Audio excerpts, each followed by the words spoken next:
기도하겠습니다. 복 있는 사람이 됩시다. 은혜 받읍시다. 다 잘 될 것입니다. 다 지나갈 것입니다. 할렐루야. 오늘 사도행전 14장에 있는 이고니온과 루스드라에서 전도를 살펴보겠습니다.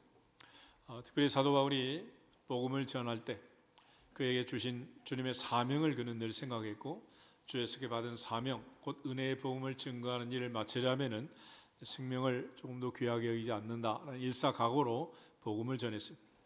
전도는 주님의 지상 명령이라고 했습니다. 마태는 하늘과 땅의 모든 권세를 가진 주님께서 제자들에게 위임한 사항입니다. The Great Commission이라고 하는데, 너희는 가서 모든 족속으로 제자를 삼아 아버지와 아들과 성령의 이름으로 세례를 주고 내가 너희에게 분부한 모든 것을 가르쳐 지키게 하라. 이것이 주님의 명령입니다. 그래서 모든 민족, 온 천하를 향해서 한 사람도 멸망하지 않고 모든 사람이 다 회개하기에 이르기를 원하시는 하나님, 천년을 하루같이, 하루를 천년같이 오늘도 기다리시는 그 하나님의 뜻이 전도입니다. 마가는 거기에 덧붙여서 너희는 온 천하에 다니면서 복음을 전하라 말씀하면서 동시에 표적을 약속했습니다. 나를 믿는 자들은 표적이 따를 것이다. 곧 그들이 내 이름으로 귀신을 쫓아내고 새 방언을 말하고 뱀을 집어올리고 무슨 독을 마실 자도 해를 받지 않고 병든 사람에게 손을 얹은 적 나으리라. 그래서 하나님의 말씀을 기사와 표적이 증언할 것을 약속했습니다. 누가는 특별히 누가복음과 사도행전을 기록하면서 마지막 부분에서 또 사도행전 첫 부분에서 우리는 이 모든 일의 증인이라고 했어요. 증인. 너희는 증인이 되라. 그러나 아무나 하는 게 아니고 위로부터 약속한 성령이 임할 때까지, 아버지가 약속하신 것을 주실 때까지 기다려라, 기다려라 얘기했고, 오순절이 올 때까지 열흘 동안 식음을 전폐하고 오직 성령으로 충만하게 된 것입니다. 그래서 누가와 사도행전은 성령 충만을 강조하고, 특별히 사도행전은 성령 행전이라고 합니다. 그러므로 전도하고 싶다고 하는 게 아니고 오직 성령, 오직 성령의 충만함의 결과다. 그리고 특별히 사도 요한은 베드로를 다시 갈릴리 바다에 찾아오셔서 3번씩이나 질문을 했던 그 질문 속에서 전도가 무엇인가를 설명합니다. 요한을 시몬아, 내가 나를 사랑하느냐? 내가 주님을 사랑하는 줄 주님이 아십니다. 내 양을 먹이라, 내 양을 치라, 내 어린 양을 먹이라. 정말로 사랑하면 하라는, 정말로 사랑해야 할 수 있는 것이 전도라는 것입니다. 그러므로 남녀가 만나서 결혼을 하고 가정을 이루고 또 그래서 교회에서 직분을 맡고 임직을 하고 하나님이 주신 사명을 감당할 때 그 옛날부터 평양 감사도 누가 하고 싶어야 되는 거예요? 그래서 자기의 의지와 결단으로 정말로 자기를 돌아보는 거예요. 내가 사랑하는지, 아니면 남편의 아내 집안의 재산이 눈에 보이는지 잘 구별해 보라는 거예요. 사랑하지 않으면 하지 말라는 거예요. 교회도 마찬가지다. 우리 많은 직분자가 되어서 직분을 감당하지만은 교회를 사랑하고 주님을 사랑하고 목사님을 사랑하고 성도를 사랑할 때 직분을 맡는 거지. 교회가 멋져 보이니까. 예전에 어떤 분은 큰 교회 권사라고 자랑한 사람, 권사가 몇 명이래? 1100명이래. 목사님이 알겠어? 성경은 예수님이 목양을 하라는데 그렇게 하시는 분들을 어떤 목사님은 양계장이라고 그러더라고. 하나님 앞에서 전도는 사명이다. 바울이 이 이고니온까지 간 이유가 뭐냐? 바로 그 사명을 가지고, 생명을 사랑하는 그 마음을 가지고 간 줄 믿습니다. 그래서 특별히 사도 바울이 바나바와 더불어서 회당에 들어갔다. 유다인의 회당에 들어갔다. 유다인의 회당에 들어갔다는 것은 호랑이를 잡으려면 호랑이 굴로 들어가라 그러죠. 첫째는 유대인, 다음은 헬라인이라는 목표를 정했지만 항상 유대인 가운데 많은 해코지하는 사람들이 있다는 것을 늘 알았습니다. 그렇지만 그는 다메섹 도상에서 주님 만나는 이후 다메섹에부터 시작해서 그를 죽이려는 많은 유대인들이 있었지만 이번에 또 이고니온에서 유대인 회당에 들어가게 된 것입니다. 동시에 1절을 잘 보시면 그 중요한 동사가 2개 있는데, 유대인의 회당에 들어가 말하니 유대와 헬라의 허다한 무리가 믿더라. 말하니 믿더라. 말하니 믿더라. 믿음은 어디에서 나온다? 믿음은 들음에서 나오고 들음은 그리스도의 말씀으로 말미암았느니라 그랬어요. 로마 10장에서 사도 바울이 정리한 것처럼 바울은 어느 나라 어느 땅에 가든지 이 원리를 깨달은 거예요. 첫째는 보내심을 받지 아니하였으면 어찌 전파하리요? 전파하는 자가 없이 어찌 들으리요? 듣지도 못한 일을 어찌 믿으리요? 믿지도 못한 일을 어찌 부르리요? 누구든지 믿고 주님의 이름을 부르는 자는 구원을 받으리라. 구원을 받으리라. 이것이 바로 전도의 원리였습니다. 그런데 문제는 그렇게 모든 사람이 오토매틱으로 자동적으로 다 믿으면 좋은데 2절 말씀 보시면 그러나 순종하지 아니하는 유대인들이 이방인들의 마음을 선동하여 형제들에게 악감을 품게 했다. 그러나 순종하지 아니한 유대인들이 있었다. 바울이 말할 때 로마 10장에서 그러나 다 순종하지 않았다니. 여호와의 팔이 누구에게 나타났느냐? 여호와께서 누구에게 도대체 은혜를 주셨느냐? 우리가 전한 것을 누가 믿었습니까? 그러나 그들이 다 복음을 순종하지 아니하였도다. 그러므로 복음 전파라는 것은 결과를 책임지고 염려하는 것이 아니라 명령에 순종해서 복음을 전하는 것이다. 그것이 우리가 할 일인 거예요. 그러니까 결과를 생각하면 아무것도 못하죠. 아이들이 시험을 잘 치려면 시험만 치면 되지. 결과를 걱정하면 떨다가 떨어지는 거야. 그래서 오디션 하는 사람도 그러잖아. 재밌게 즐기면 되는 건데 결과를 생각하고 걱정을 하니까 제대로 실력 발휘를 못하고 떨어지는 거 아니겠어요? 복음 전파는 그와 같습니다. 결과는 하나님의 손에 있느니라.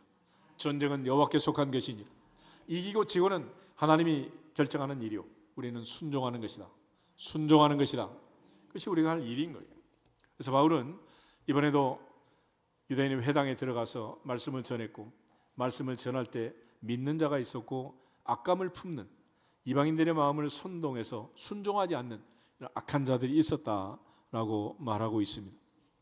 그러므로 전도의 결과는 언제나 두 파가 있었다. 바울이 전할 때도 그렇지만 예수님 말씀을 전할 때도 마찬가지였습니다. 우리 마태복음 7장을 한번 찾아보겠습니다. 마태복음 7장을 보시면 하나님의 아들 예수님이 이 땅에 직접 오셔서 설교 말씀을 하셨어요. 그리고 말씀을 마치면서 주님께서 두 파가 있을 것을 말씀하십니다. 24절에서 27절 말씀. 24절 그러므로 누구든지 나의 이 말을 듣고 행하는 자는 그 집을 반석 위에 지은 지혜로운 사람 같으리니 비가 내리고 창수가 나고 바람이 불어 그 집에 부딪히되 무너지지 아니하나니 이는 주추를 반석 위에 놓은 까닭이요 나의 이 말을 듣고 행하지 아니하는 자는 그 집을 모래 위에 지은 어리석은 사람 같으리니 비가 내리고 창수가 나고 바람이 불어 그 집에 부딪히매 무너져 그 무너짐이 심하니라. 아멘. 예수님은 두 그룹으로 나누었습니다. 누구든지 나의 이 말을 듣고 행하는 자, 누구든지 나의 이 말을 듣고 행하지 아니하는 자. 그래서 야고보는 한마디로 행함이 없는 믿음은 그 자체가 죽은 것이라고 했습니다. 우리가 어떤 사람은 행하고 어떤 사람은 행하지 않을까? 보통 우리는 아이들이 학교에서 공부를 하잖아요. 공부를 하는데 선생님이 다 같이 앉혀놓고 동일한 등록금을 내고 가서 공부를 하잖아요. 근데 어떤 아이는 공부를 하고 어떤 아이는 공부를 안 하잖아요. 평소에는 또 누가 공부 잘하는지 못하는지 알아요? 몰라요? 몰라요. 그래서 체크를 하는 거야. 중간고사, 기말고사. 그러고 나면 1등부터 꼴찌까지 줄이 세워지게 되잖아요. 그래서 평소에는 신앙도 마찬가지다. 누가 듣고 행하는 사람인지 아닌지 잘 몰라. 근데 비가 내리고 창수가 나고 바람이 불고 태풍이 불고 위기가 오면 그때 진짜와 가짜가 구별되게 된다. 그때. 근데 우리가 이제 공부를 할 때 아이들이 학습 그러잖아요. 학습. 학이라는 것은 선생님의 지식을 내 머릿속에 집어넣는 걸 학이라고 해요. 그런다고 해서 이 아이가 공부를 잘하는 게 아닙니다. 진짜로 잘하려면 습이 돼. 습. 그래서 공부를 잘하는 애들은 예습, 복습이라는 걸 하잖아요. 습은 머리에 있는 것을 손발로 내 몸으로 체질화시키고 내 것으로 만드는 거예요.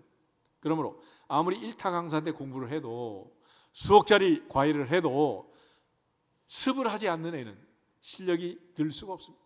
될 수가 없습니다. 그래서 우리가 한 번 말씀을 듣든지 한 100년 말씀을 듣든지 머리로만 귓등으로만 듣고 흘려보내면 행함이 없으면 아무 의미가 없다. 내 것을 만들고 실천하기 위해서 내가 너희를 사랑한 것 같이 너희도 서로 사랑하라. 이런 말씀을 주시는 거예요. 불교는 혼자 산에 들어가서 돌을 닦고 산은 산이요 물은 물이로다 그러면 되는 거예요. 그렇지만 기독교는 그게 아니잖아요. 왼수 같은 사람 옆에 놔두고 내가 너희를 사랑한 것 같이 너희도 서로 어떻게 하라고? 사랑하라고. 쉬워요, 어려워요? 그래서 미치겠는 거야 이게. 그렇지만 그게 돼야 된다는 거예요. 예를 들어서 아침 사과는 금사과 머릿속에 집어넣는 사람하고 날마다 한 개씩 아침마다 깎아먹는 사람하고 누가 건강한 거예요? 그래서 우유는 먹는 사람보다 배달하는 사람이 건강하다 그래요. 하나님 앞에서 머릿속에 집어넣고 뱃속에 집어넣는 게 아니라 손말로 움직이는 지혜로운 사람이 되기를 주의 이름으로 축복합니다. 옆 사람한테 인사하겠습니다. 지혜로운 사람이 됩시다. 행하는 사람이 됩시다. 그 마지막 결론이 뭐냐? 전도라는 거예요. 전도. 정말로 내 속에 예수님 말씀이 비처럼 살처럼 들어와서 내 것이 되었으면 내가 만나는 모든 사람에게 뭐 하는 사람이다? 전도하는 사람, 전도하는 사람. 그러니까 우리 1년이 지나도 한 사람도 전도를 못하는 것은 우리는 지금 말씀을 어디로만 듣는 거예요? 머리. 그래서 안 되는 거예요. 어차피 오늘도 안 될 거지만 시간은 때워야지. 그렇지만 바울은 복음이 들어가자마자 일사각오로 지중해 연안을 뒤지면서 이 땅들을 돌아다니면서 이처럼 많은 반대파가 있고 선동하는 자도 있지만은 그는 복음을 전합니다. 그래서 주님께서 이러한 사도들에게 주신 은혜가 있었는데 그게 뭐냐면 3절 말씀입니다. 우리 3절 같이 한번 읽겠습니다. 두 사도가 오래 있어 주를 힘입어 담대히 말하니 주께서 그들의 손으로 표적과 기사를 행하여 주사 자기의 은혜의 말씀을 증언하시니 아멘. 하나님께서는 복음을 전하는 현장에 제자들만 두지 않고 사도들만 두지 않고 언제나 함께 하셨습니다. 오늘 본문을 보면 두 사도 함께라는 말이 반복되어 있는데 예수님께서 맨 처음에 제자들을 보낼 때 그렇게 보내셨어요. 마태복음 10장을 한번 찾아보시죠. 마태복음 10장을 보시면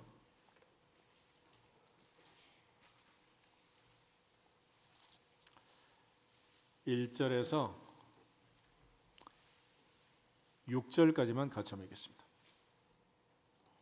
예수께서 그의 12제자를 부르사 더러운 귀신을 쫓아내며 모든 병과 모든 약한 것을 고치는 권능을 주시니라.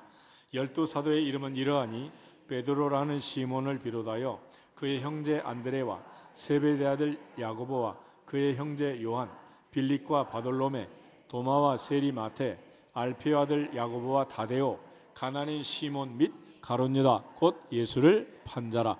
예수께서 이 12를 내보내시며 명령하여 이르시되 이방인의 길로도 가지 말고 사마리아인의 고래도 들어가지 말고 오히려 이스라엘 집에 잃어버린 양에게로 가라. 아멘. 예수께서 12자를 보낼 때 둘씩 베드로와 안드레, 야고보와 요한, 빌립과 바돌로메, 도마와 세리마테, 알페오들 다데오와 가나안인 시몬, 가룟 유다 이렇게 짝을 지어가지고 둘씩 그래서 우리가 혼자 하기는 힘들어요.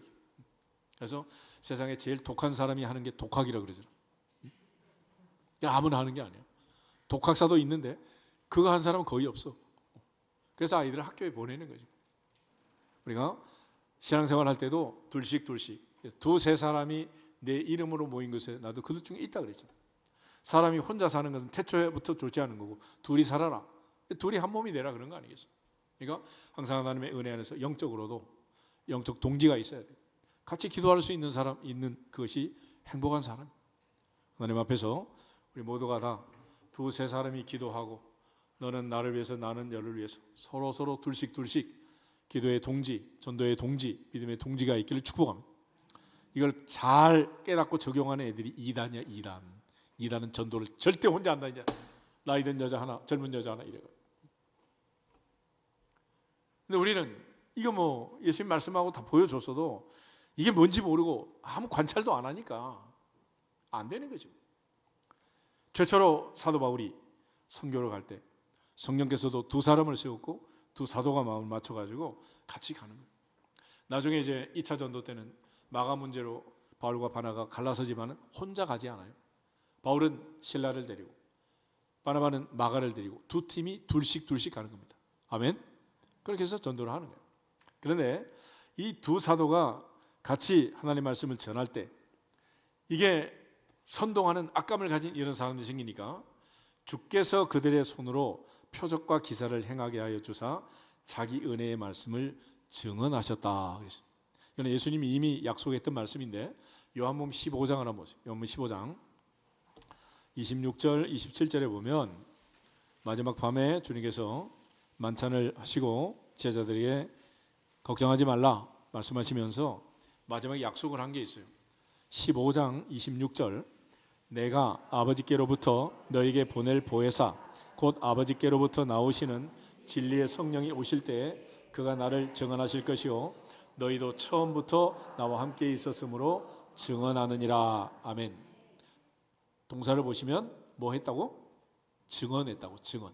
말을 증명했다는. 말로만 해서는 안 되니까 그걸 증명한 게 뭐냐? 그게 바로 기사와 표적이에요. 그래서 믿는 자들에게는 이 기사와 표적을 주셨고 바울의 말이 바나바의 말이 진짜라는 것을 이 표적을 통해서 기사를 통해서 증언하시는 거예요. 그래서 우리가 해야 할 사명은 오직 성령이 임하시면 온천하 만민에게 가서 증인이 될지어다. 증인이 될지어다. 증인이 되라는 거예요. 근데 내가 증인을 잘못하면 내가 증인을 해도 믿지 않으면 그때 주님이 덧붙이는 것이 기사와 표적이다. 치유의 능력이 나타나고 하나님의 은혜가 임하게 된 것입니다. 그래서 이처럼 하나님이 주신 표적을 통해서 치유 사역을 통해서 하나님이 주신 능력을 체험하게 합니다. 그래서 오순절에부터 베드로가 말씀을 전할 때 3,000명, 5,000명이 회개하지만은 성전 미문의 안전병을 일으키면서 예루살렘이 소동하고 온 예루살렘 성이 주목하게 된 거예요. 하나님의 은혜 안에서 주님은 말씀을 전하도록 하고 또 우리로 하여금 함께 기도해서 표적이 나타나도록 약속을 하신 거예요. 그런 성경에서 믿는 자에게는 표적이 따를 것이다. 곧 그들이 내 이름으로 귀신을 쫓아낸다. 새 방언을 말한다. 병을 고치고 무슨 독을 마실 때 해를 받지 않고 병든 사람에게 손을 얹은 즉 나으니라. 이런 걸 통해서 증언하시는 거예요. 오늘 주님이 약속한 그대로 이고니온에서 사도행전 14장에서 주님은 그 약속을 지켜주신 거예요. 그래서 3절 다시 보시면 주께서 그들의 손으로 표적과 기사를 행하게 하여 주사 자기의 은혜의 말씀을 어떻게 하셨다? 증언하셨다. 주님은 약속하시면 반드시 지키신다. 반드시 지키신다. 요한복음 15장에서 한 약속을 사도행전 14장에서 지키셨느니라. 우리에게 주신 이 복음을 증언할 때 주님은 오늘도 우리 중에 임하시고 약속을 지켜주시고 우리가 전한 말씀을 증언해 주실 줄로 믿습니다. 그런데 4절을 보시면은 4절부터 7절 보겠습니다. 그 신의 무리가 나뉘어 유대인을 따르는 자도 있고 두 사도를 따르는 자도 있는지라. 이방인과 유대인과 그 관리들이 두 사도를 모욕하며 돌로 치려고 달려드니 그들이 알고 도망하여 루가오니아의 두 성 루스드라와 더베와 그 근방으로 가서 거기서 복음을 전하니라. 아멘. 전도는 영적 전쟁이라는 거예요. 전도는 뭐냐? 영적 전쟁이에요. 목숨 걸고 하는 거지. 가서 전도지 나눠주고 그걸로 끝나는 게 아니라 하나님의 보좌 앞에서 영적 전쟁을 치르는 것입니다. 그런데 이 전쟁은 태초부터 시작된 전쟁이고 이 전쟁을 제일 많이 치른 사람이 바로 사도 바울이에요. 그래서 바울은 이 영적 전쟁의 원리를 우리에게 설명합니다. 다 같이 에베소서 6장을 한번 찾아보겠습니다. 에베소 6장을 보시면 먼저 10절부터 13절 말씀. 영적 전쟁은 어떻게 하는 거냐? 10절 끝으로 너희가 주 안에서와 그 힘의 능력으로 강건하여지고 마귀의 간계를 능히 대적하기 위하여 하나님의 전신갑주를 입으라. 우리의 씨름은 혈과 육을 상대하는 것이 아니요 통치자들과 권세들과 이 어둠의 세상 주관자들과 하늘에 있는 악의 영들을 상대함이라. 그러므로 하나님의 전신갑주를 취하라. 이는 악한 날에 너희가 능히 대적하고 모든 일을 행한 후에 서기 위함이라. 아멘. 바울은 여기서 영적 전쟁의 원리를 설명합니다. 영적 전쟁에 승리하려면 손자 병법에 말한 것처럼 지피지기, 적군과 아군을 구별할 줄 알아야 돼요. 왜냐하면 사탄은 능력자가 아니라 미혹하는 자, 유혹하는 자, 거짓말하는 자, 속이는 자이기 때문에 자기가 전면에 나서지 않고 언제나 같은 편끼리 싸우도록, 이게 사탄의 작전이라. 그러니까 이 작전에 말려들면 모든 사람이 태초부터 같은 편이 싸우는 거예요. 남편과 아내가 싸우고 형이 동생을 죽이고. 그래서 바울은 이 싸움은 혈육이 싸우면 안 된다. 눈에 보이는 형제와 자매가 싸우면 안 된다. 같은 편이 싸우면 안 된다. 그런데 오늘날 교회고 가정이고 나라고 전부 다 같은 편끼리 싸우는 거예요. 여러분, 여당과 야당이 같은 나라입니까? 다른 나라입니까? 요즘 뭐 프로축구, 프로야구 하면 같은 나라에 다른 나라에 이게 몇 명, 용명 데려다가 지금 뭐 프로팀들이 하고 있지만은 좀 같은 편 아니야, 같은 편. 그러니까 같은 편이 싸우니까 이게 망하는. 병도요. 우리가 코로나 시절 교회한테 뒤집어 씌워가지고 교회가 예배드려서 코로나 퍼졌다 이러면서 막 난리를 쳤잖아. 보이지 않는 바이러스하고 싸우면서 눈에 보이는 교인들을 적으로 만든 이 나라가 제대로 된 나라냔 말이야 이게. 밖에서 들어오는 바이러스는 마스크 쓰고 손발 잘 씻으면 얼마든지 예방할 수 있어요. 그래서 코로나 시절에 애들이 유치원에서 손발 씻고 하니까 소아과의 병의 종류가 달라졌다 그러잖아. 그런데 진짜 어려운 병은 내 몸 안에서 자기 세포가 자기를 공격하는, 돌연변이가 돼가지고 자기가 자기를 공격하는, 자기 스스로 싸우는 그 병은 어떤 명의도 도와줄 수 없고 어떤 약도 백약이 무효예요. 그 병을 암이라 그래요. 암. 루퍼스, 류마티크 관절염, 백혈병, 전부 이런 병은 누가 누구를 공격해요? 자기가 자기를 공격하는, 같은 편끼리 싸우는 거예요. 그걸 누가 도와줄 수 있겠어요? 누가? 그런데 왜 이런 일이 벌어지느냐? 이게 바로 바리새인의 영 때문에 그런. 마태복음 23장 한번 보시죠. 마태복음 23장에 보면 예수님께서 예고하신 말씀이 있어요. 13절, 15절 두 절을 보겠습니다. 13절, 화 있을진저 외식하는 서기관들과 바리새인들이여, 너희는 천국 문을 사람들 앞에서 닫고 너희도 들어가지 않고 들어가려 하는 자들도 들어가지 못하게 하는도다. 화 있을진저 외식하는 서기관들과 바리새인들이여, 너희는 교인 한 사람을 얻기 위하여 바다와 육지를 두루 다니다가 생기면 너희보다 배나 더 지옥 자식이 되게 하는도다. 아멘. 신앙생활을 하는 데 있어서 그 어떤 상황과 어떤 형편이 되더라도, 특별히 자녀들, 손자, 손녀들 인생길에도 디딤돌이 돼야지 이렇게 걸림돌이 되면 안 되잖아요. 바리새인의 영은 걸림돌이 되는 거예요. 나도 안 들어가고 남도 못 들어가게. 이런 희한한 일들이 전도 현장에 계속 발생하고 있습니다. 오순절에 순례자들은 마음이 찔려 회개했지만 스데반의 순례자들은 마음이 찔리니까 돌로 쳐 죽이려고 했다. 여기 역시 그 유대인들이 돌로 쳐 죽이려고 달려들었다, 이렇게 말을 하잖아요. 하나님의 보좌 앞에서 하나님 나라의 일꾼이 되기를 주 이름으로 축복합니다. 하나님 나라의 걸림돌은 뭐냐? 일꾼이 아니라 말꾼이야. 말꾼. 말만 많이 하는 사람들. 우리 한번 다짐합시다. 말꾼이 되지 말고 일꾼이 됩시다. 걸림돌이 되지 말고 디딤돌이 됩시다. 할렐루야. 그러면 여러분 평생 자녀들 대대로 복을 받을 줄 믿습니다. 오늘 이고니온에서 이 영적 전쟁을 하는 현장에서 배후 세력이 있어요. 그러면 유대인이 문제냐? 유대인이 문제가 아니고 유대인의 배후 세력이 있다니까. 예수님께서 이미 지적을 하셨는데 요한복음 8장을 한번 찾아보시죠. 요한복음 8장. 당시 유대인들이 예수님을 배반하고 예수님 말을 안 들어요. 그럴 때 왜 그러냐 도대체? 예수님께서 말씀을 하십니다. 43절에서 48절을 보겠습니다. 43절, 어찌하여 내 말을 깨닫지 못하느냐? 이는 내 말을 들을 줄 알지 못함이로다. 너희는 너희 아비 마귀에게서 났으니 너희 아비의 욕심대로 너희도 행하고자 하느니라. 그는 처음부터 살인한 자요 진리가 그 속에 없으므로 진리에 서지 못하고 거짓을 말할 때마다 제 것으로 말하느니 이는 그가 거짓말쟁이요 거짓의 아비가 되었음이라. 내가 진리를 말하므로 너희가 나를 믿지 아니하는도다. 너희 중에 누가 나를 죄로 책잡겠느냐? 내가 진리를 말하는데도 어찌하여 나를 믿지 아니하느냐? 하나님께 속한 자는 하나님의 말씀을 듣나니 너희가 듣지 아니함은 하나님께 속하지 아니하였음이로다. 유대인들이 대답하여 이르되 우리가 너를 사마리아 사람이라 또는 귀신이 들렸다 하는 말이 옳지 아니하냐? 아멘. 주님은 유대인들을 향해서 특별히 44절에 너희는 너희 아비 마귀의 욕심대로 행하고자 한다. 그는 처음부터 살인한 자다. 진리가 그 속에 없으므로 거짓말쟁이요 거짓의 아비다. 사탄의 특징은 거짓과 교만이고 이것이 바로 배후 세력이 되었습니다.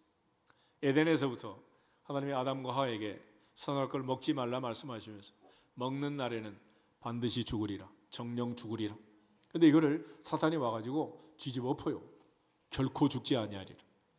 하나님이 surely die 했는데 never die. 그래서 거짓말쟁이 중에 제일 나쁜 거짓말이 뭐냐? 동사를 바꾸는. 먹었는데 안 먹었다. 갔는데 안 갔다. 완전히 뜻이 뒤집어지는 거 아니겠어요? 이 거짓말쟁이, 태초부터 거짓말쟁이. 이 언제 정리가 되느냐? 계시록 20장을 한번 보시죠. 요한계시록 20장을 보시면 이렇게 멀리 있다는 것은 뭐예요? 해결이 어렵다는 거예요. 1절부터 3절 한번 보겠습니다. 또 내가 보매 천사가 무저갱의 열쇠와 큰 쇠사슬을 그의 손에 가지고 하늘로부터 내려와서 용을 잡으니 곧 에뱀이요 마귀요 사탄이라. 잡아서 1000년 동안 결박하여 무저갱에 던져 넣어 잠그고 그 위에 임봉하여 1000년이 차도록 다시는 만국을 미혹하지 못하게 하였는데 그 후에는 반드시 잠깐 노일이라. 아멘. 천사가 잡았습니다. 2절 용을 잡았다. 잡고 보니 옛 뱀이요 마귀요 사탄이다. 에덴 동산에서부터 아담과 하와를 유혹하던 이 용을 계시록 20장에 가서 잡은 거예요. 1000년 동안 무저갱에 던져 넣었는데 아직도 끝이 아니야. 끝날 때까지 끝난 게 아니다. 그 후에 반드시 잠깐 또 살아. 그래서 이 살아나서 마지막까지 하는 일이 뭐냐? 미혹하는 거예요. 미혹. 7절에서 10절을 보겠습니다. 계시록 20장 7절. 1000년이 참에 사탄이 그 옥에서 놓여 나와서 땅의 사방 백성 곧 곡과 마곡을 미혹하고 모아 싸움을 붙이리니 그 수가 바다의 모래 같으리라.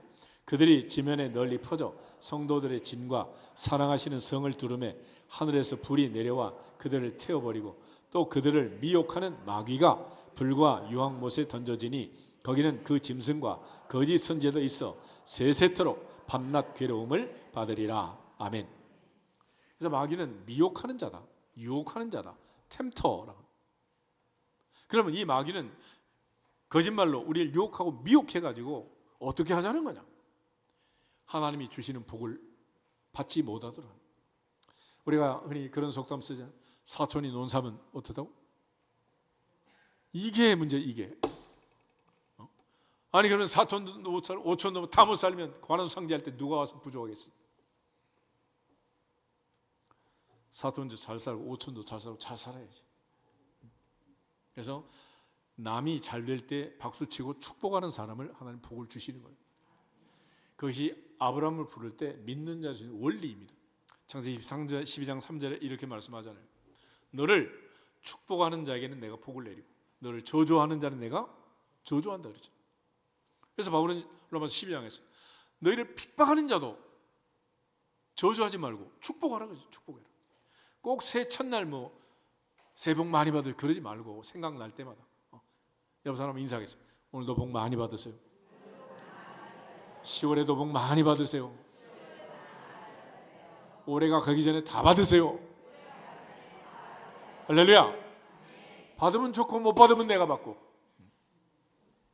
더 많이 받고 싶으면 관상을 보셔가지고 못 받을 것 같은 사람 골라가지고 축복하면 확률은 더 올라가는 거야. 할렐루야. 그런데 뭘 저주로 하냐고. 이 작전에 말려도 적군 아군을 구별하지 못하고 남편은 남의 편인 줄 알고 말이야. 부부가 싸우고, 형제가 동감이 어찌 그리 아름다운 거 했더니 형제가 싸우고 형이 동생을 죽이고, 이게 우리의 비극인 거요. 그래서 그 옛날 손자가 한 말이 지피지기 백전불태다 그랬잖아요. 적군 아군을 구별할 줄 알아야지. 누가 적인지 아군인지도 모르고. 여러분, 교회 생활하면 목사님이 여러분의 적군입니까? 평생 여러분을 위해서 기도하고 여러분 잘 되라고, 내 아들은 뭐 대학 떨어지지 말든지, 올해도 여러분의 아들 손자 대학 들어가고 기도하는 목사님이 여러분의 적군입니까? 아들 딸이 이제 다 대학 갔다고 이번에 아무 여러분 관계도 없이 넘어가겠지만 목사님 올해도 기도해야 되잖아요. 그러면 장로님은 뭐 여러분 적군입니까? 옆에 있는 권사님은 여러분 적군이냐고요. 같이 한 울타리 안에 예배하는 우리는 같은 편이잖아요.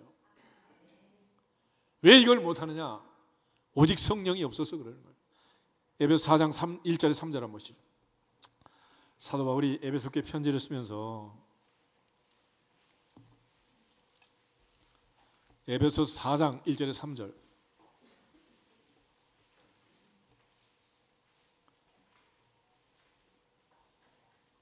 가지겠습니다.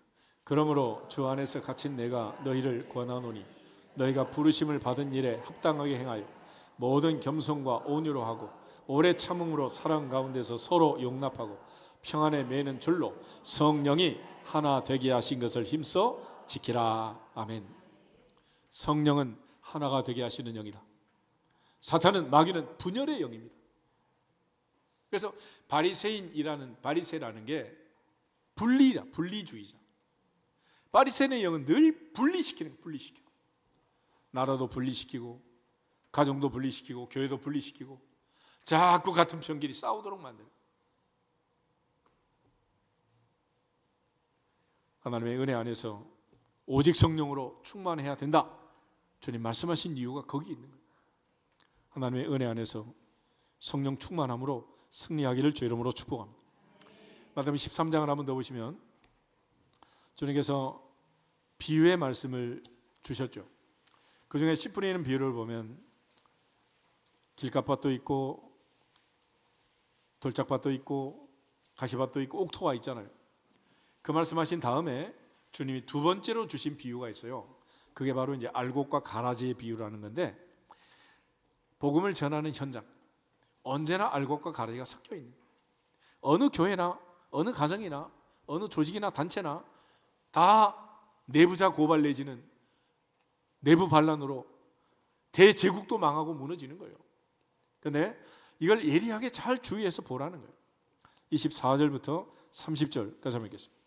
예수께서 그들 앞에 또 비유를 들어 이르시되 천국은 좋은 씨를 제밭에 뿌린 사람과 같으니 사람들이 잘 때에 그 원수가 와서 곡식 가운데 가라지를 덧뿌리고 갔더니 싹이 나고 결실할 때에 가라지도 보이거늘 집 주인의 종들이 와서 말하되 주여 밭에 좋은 씨를 뿌리지 아니하였나이까?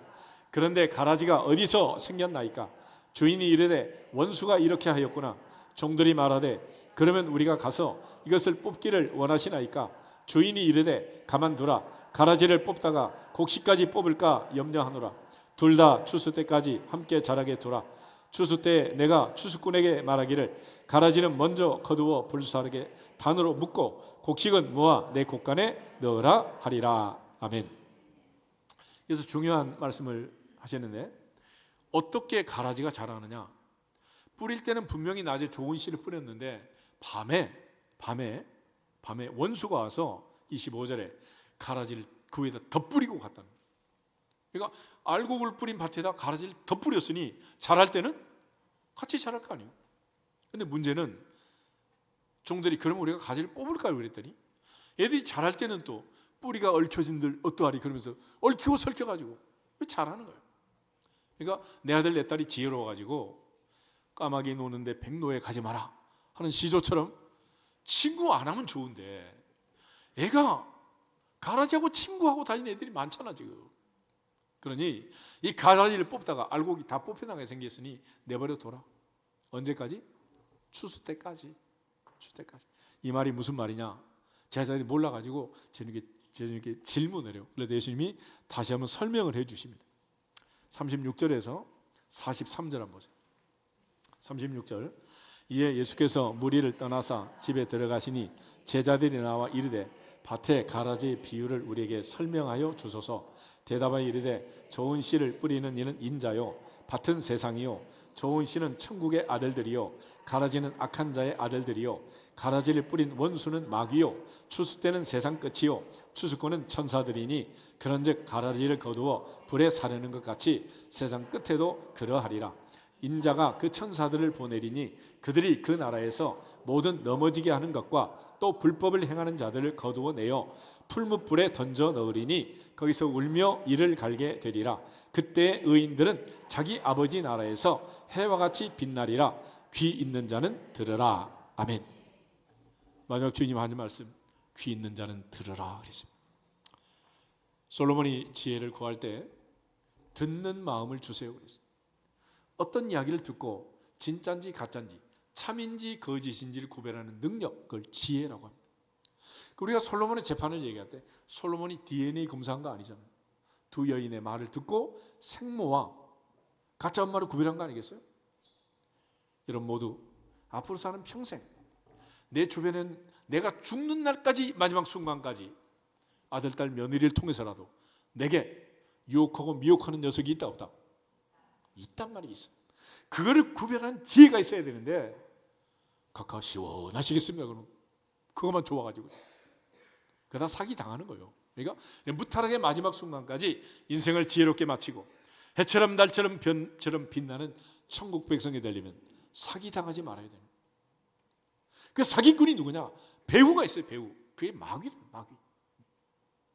다짐하겠습니다. 옆 사람 인사하십니다. 사기 당하지 맙시다. 마지막까지 사기 당하지 맙시다.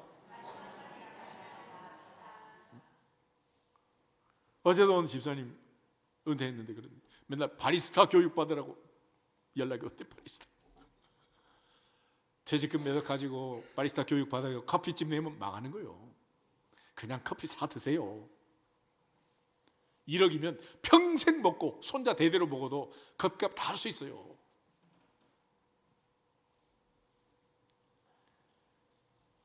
세상은 계속해서 유혹하고 미혹하고 사기를 치는 거예요. 태초부터 이 거짓말쟁이는 언제 끝난다고요? 계시록 20장에 가서 끝난다니까. 암세포를 죽이려면 결국 누가 죽어야 돼요? 내가 죽으면 걔도 죽는 거예요. 그래서 예수님께서 우리 대신에 죽으신 거예요. 누구 죽이려고? 마귀 잡으려고.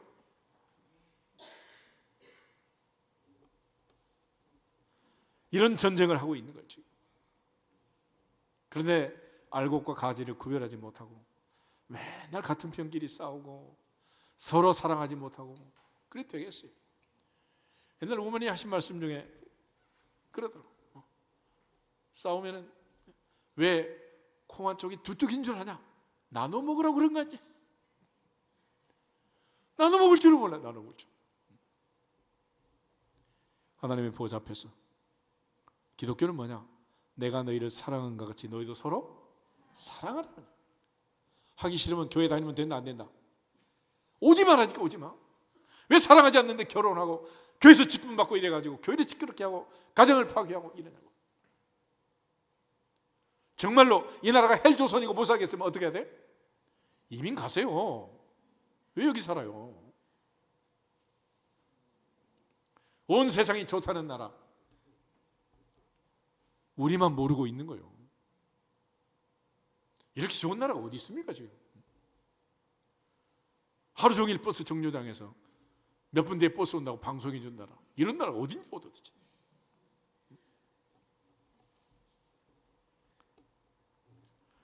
미국에는 나라 안 보셨어요? 쇠사슬로 막 묶어가지고 막. 미국은 민주주의가 아니에요. 경찰국까지. 우리처럼 밖에 나가서 막 10만, 20만이 매주 데모해봐요. 가만두겠냐고요, 그게.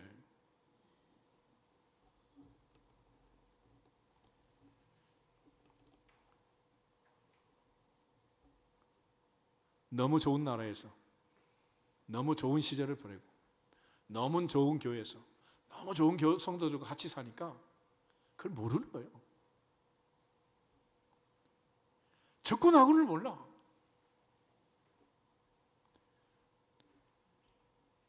마지막 의인들은 아버지 나라에서 해와 같이 빛나리라 말씀했는데, 다니엘이 말한 것처럼 주님이 여기서 말씀하신 것처럼 해처럼 별처럼 달처럼 빛나는 천국 백성이 되기를 주 이름으로 축복합니다. 그런데 그렇게 박해하고 쫓아내니까 이번에 사도 바울이 어디로 갔습니까? 루스드라로 도망을 갔습니다. 그런데 8절을 보면 루스드라에 가서 한 사람을 만났어요. 어떤 사람을 만났느냐? 그동안 수고했다라고 밥 사주는 사람을 만난 게 아니고 환자를 만나, 환자를. 8절에서 10절 한번 보겠습니다. 루스달에 발을 쓰지 못하는 한 사람이 앉아 있는데 나면서 걷지 못하게 되어 걸어본 적이 없는 자라. 바울이 그 말하는 것을 듣거늘 바울이 주목하여 구원받을 만한 믿음이 그에게 있는 것을 보고 큰 소리로 이르되 내 발로 바로 일어서라 하니 그 사람이 일어나 걷는지라. 아멘. 옛말에 흔히 뭘 피하다 뭘 만난다 그러지? 바울이 여기가 어렵다고 이고니온에서 루스다로 도망갔더니 그는 더 어려움이 기다리고 있어.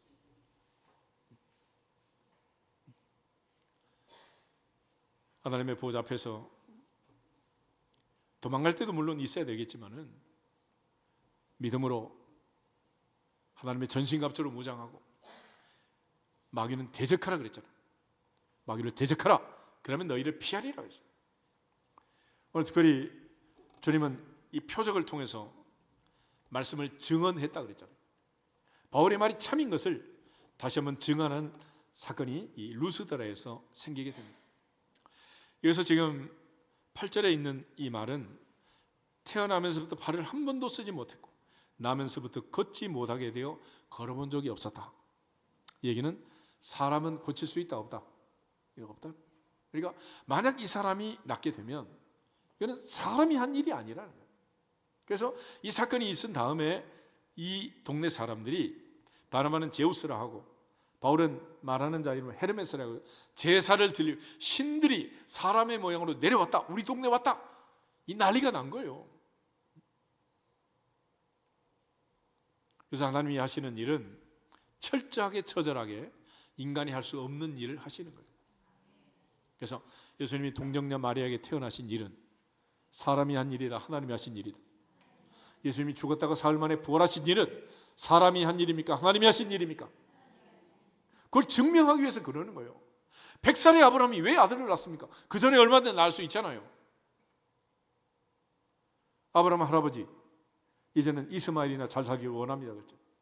사라 할머니 부엌에서 그 말 듣고 키득키득 웃으셨잖아요. 이제 우리 영감도 안 되고 나도 안 되고 끝났습니다.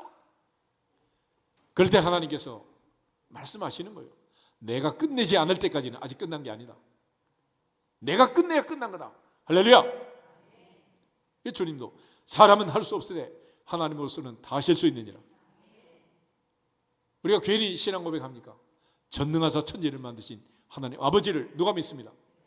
정말로 믿으십니까? 정말로 믿으십니까? 믿지 않은데 왜 교회를 다닙니까? 하나님 앞에서 믿어지는 복이 있기를 주 이름으로 축복합니다. 그래서 이 사건을 다시 살펴보면 9절 10절에 바울이 하나를 주목했습니다.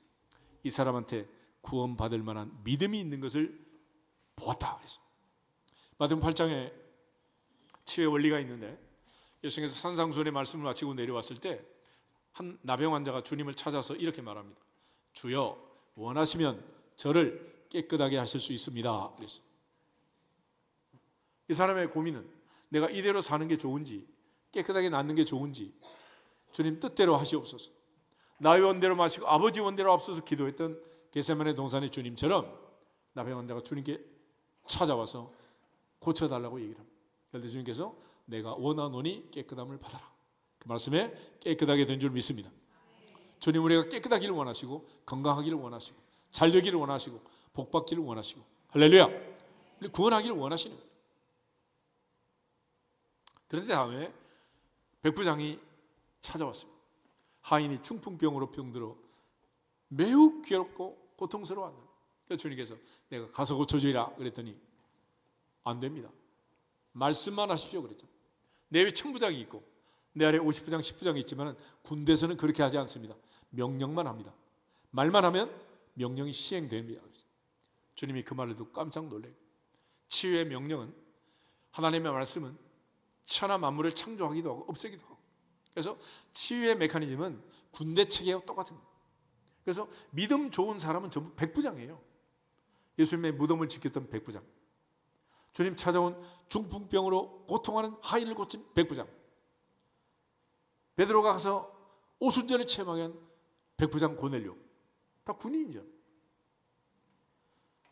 제일 힘든 사람이 누군지 아죠? 혼자 자영업하는 사람, 지 마음대로 지 멋대로 누구 말도 안 듣고. 그래서 이 군인들 내지는 공무원들, 상명하복을 가지고 살았던 사람들, 이런 사람들이 믿음이 좋은 거예요.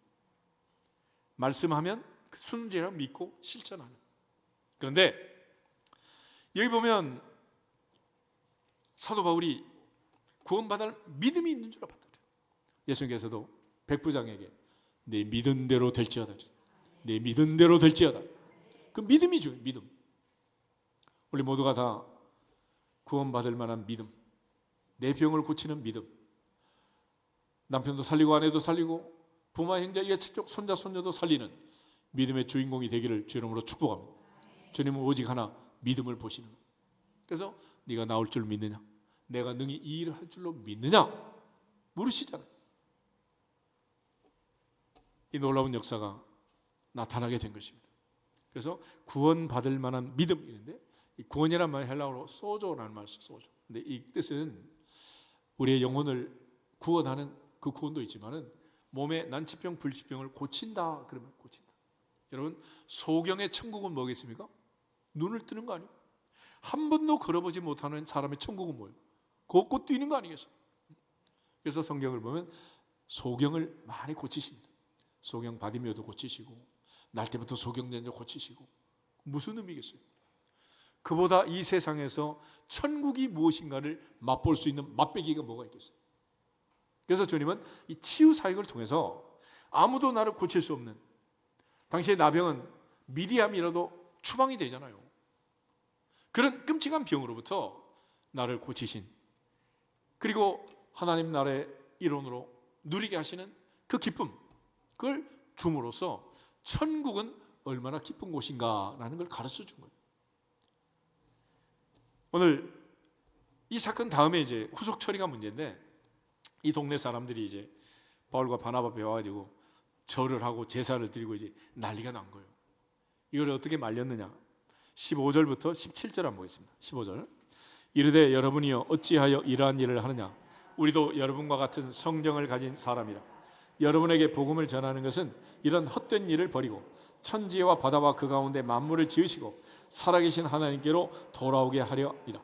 하나님이 지나간 세대에는 모든 민족으로 자기들의 길들을 가게 방임하셨으나 그러나 자기를 증언하지 아니하신 것이 아니니 곧 여러분에게 하늘로부터 비를 내리시며 결실기를 주시는 선한 일을 하사 음식과 기쁨으로 여러분의 마음에 만족하게 하셨느니라 하고. 아멘. 겨우 말렸다. 이게 무슨 뜻이냐? 하나님께서 태초부터 지금까지 우리에게 주시는 가장 큰 은혜는 일반 은총, 자연 계시라고 합니다. 오늘도 비가 오고 계속해서 지금 날씨가 좋지 않은데 어느 동네는 햇볕이 쨍쨍, 우리 동네만 비가 오고 이러지 않잖아. 그죠? 다 같이 비가 오고 다 같이 해가 비치고, 이런 걸 자연 계시, 일반 은총이라고 그래요. 그러니까 악인이 살든 의인이 살든 하나님 어떤 동네든지 풍년을 주시면 또 다 같이 풍년도 주시고, 흉년을 주시면 다 같이 주시고, 이런 걸 자연 계시라고 하는. 그런데 이런 시대에도 하나님께서 있는 시대에도 이런 자연의 법칙을 통해서 은혜를 주셨다. 근데 이렇게만 하니까 사람들이 알아듣지 못해서 하나님이 주신 특별한 은혜를 특별 계시라고 하는데, 그걸 성경 말씀이라고 하는. 그러니까 이제는 말씀을 통해서 우리가 예수 믿고 구원받도록 하나님이 은혜를 주신 거예요. 근데 그 전에도 하나님 은혜 안 준 게 아니라는 거예요. 다 같이 주셨다는 거죠. 마태복음 5장 다시 한번 보겠습니다. 예수께서 같은 말씀을 하셨는데 마태복음 5장에 보면 하나님은 어떤 분이냐? 45절부터 48절 보겠습니다. 이같이 한즉 하늘에 계신 너희 아버지의 아들이 되리니 이는 하나님이 그 해를 악인과 선인에게 비추시며 비를 의로운 자와 불의한 자에게 내려 주심이라. 너희가 너희를 사랑하는 자를 사랑하면 무슨 상이 있으리요? 세리도 이같이 아니하느냐? 또 너희가 너희 형제에게만 무난하면 남보다 더하는 것이 무엇이냐? 이방인들도 이같이 아니하느냐? 그러므로 하늘에 계신 너희 아버지의 온전하심과 같이 너희도 온전하라. 아멘. 하나님은 비를, 햇빛을 주실 때 골고루 다 같이 주신다. 그 하나님의 온전하심 같이 너희도 온전해라 라고 주님 말씀하셨어요. 바울 역시 여기서 하나님은 천지와 바다와 만물을 지으시고 살아계신 하나님께 돌아오도록 하기 위해서 특별 계시의 말씀을 주시고 복음 전달자를 보내지 않은 그 동네에도 이미 이전에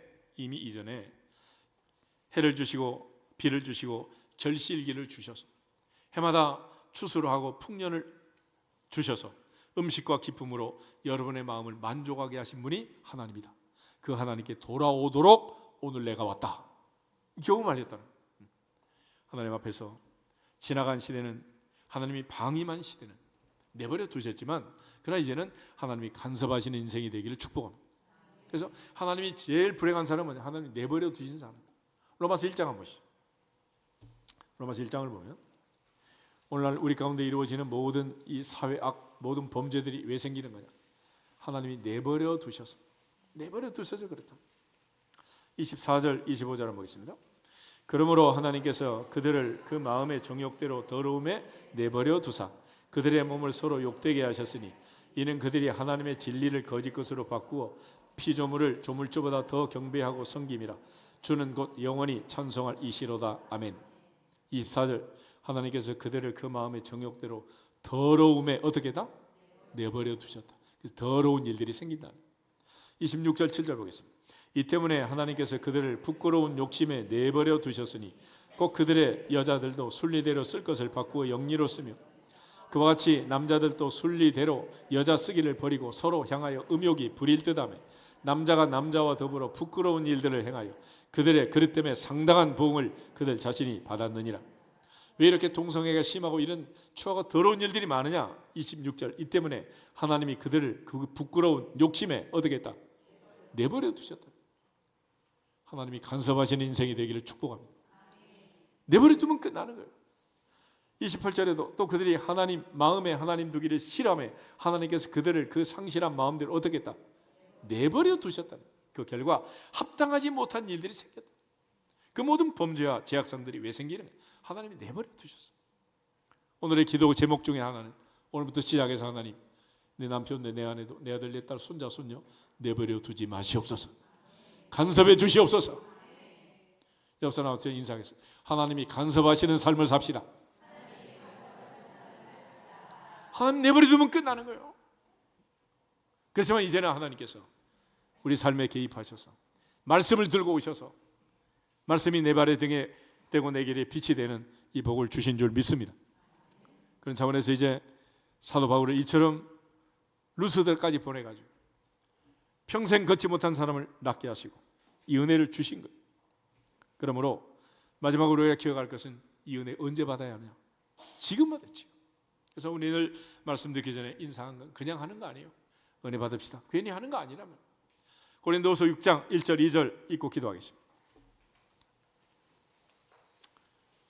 고린도후서 6장 1절 2절